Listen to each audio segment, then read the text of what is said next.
পাইলাম না। আমার দেশে একটা সরকার আছে, এখন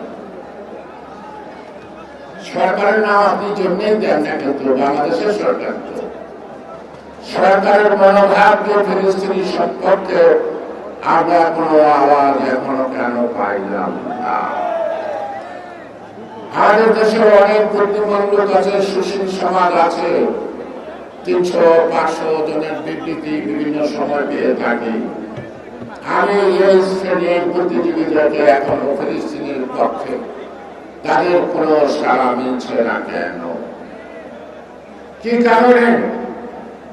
সুতরাং সারা বিশ্ব আজকে মুসলিম বিশ্বের দ্বিধা বিভক্তির কারণে ইসরায়েলের মূল অত্যাচারটা, ইসরায়েলিরা অত্যাচারটা ফিলিস্তিনিদের উপর বেশি মাত্রায় নৃশংসভাবে করছে।